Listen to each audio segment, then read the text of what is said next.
we've got information coming out of Nigeria, and I want to thank Sheila of Alabama for this report. Terrible again, Christians being murdered in Nigeria. Boko Haram, which is a radical Islamic Muslim militant group. This misguided messengers of Mecca with their madness, their meanness, their murdering, the menace, the malice, the mayhem. I mean, it never ends. In Nigeria, they're trying to make Nigeria an Islamic nation by just torturing, butchering, murdering the people, especially Christians. Well, these militants wearing army uniforms have killed 19 people at checkpoints on a road in Nigeria. The armed men reportedly stopped motorists on the road and ordered them out of their cars before shooting them or hacking them to death with machetes. Witnesses told the NBC that the men were from the Boko Haram, though the Islamic militant group has not yet confirmed. Now, northeastern Nigeria is under a state of emergency as Boko Haram attempts to create an Islamic state there. The group targets both the military and civilians, including schools, and frequently clashes with Nigerian armed forces. They don't tell you here, the BBC don't, but the schools are Christian schools, always. They don't go to Muslim schools and kill people. They go to Christian schools. They pull the college kids right out of their dorms and shoot them in the head or hack them to death.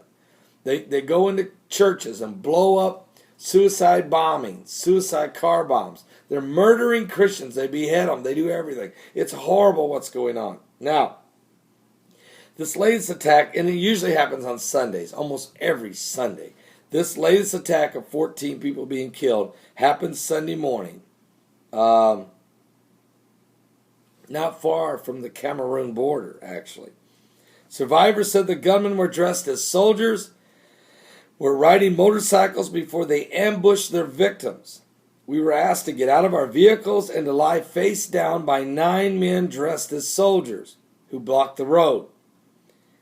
And the man who's telling this was a guy who just said, "Just call me Bubba." He didn't want his name out. They shot dead 5 people, and then they slaughtered 14 others with machetes, hacking them to death, before someone called on the phone and said soldiers are headed this way. He said the attackers then fled into the bush on their motorcycles. Another survivor said he had heard the man next to him who was being killed with a knife. Bubba said he knew the attackers were from Boko Haram because they had beards, and soldiers don't wear beards. So everyone in this area knows that Boko Haram is on the prowl, raiding villages, attacking vehicles. It has become a common occurrence. Folks, this is terrible. This is terrible. But it continues, the genocide. The Christian genocide is going on around the world. Nigeria is horrifically murdering Christians. But so are Christians being murdered and butchered and beheaded in Syria. Christians are being crucified on the crosses in Egypt. Christians are being beheaded and murdered in Tunisia. Christians are being murdered in Libya. Christians are being killed in Yemen. Christians are being murdered in Pakistan and in India and in other parts of the world like Somalia and Uganda, Rwanda, and of course Nigeria and other places. But just to give you an idea, there is a Christian genocide. But Jesus said it would happen. He said this would happen. In Matthew 24, Jesus said it this way in verse 9. He said, and he was asked about the signs of his coming and the end of the world. And Jesus gave them a list of biblical signs that would let you know we're at the end, just before his coming and the end of the world. He said that, take heed that no man deceive you, for many shall come in my name, saying, I am Christ, and shall deceive many.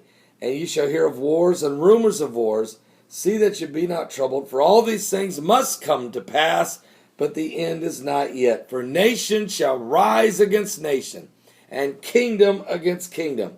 And there shall be famines and pestilence and earthquakes in divers places.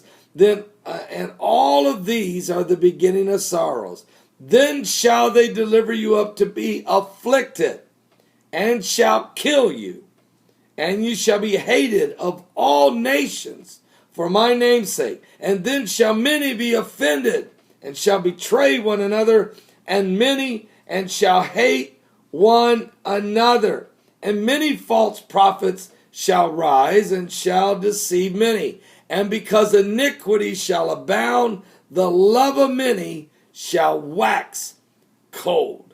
We are living in the last days, folks.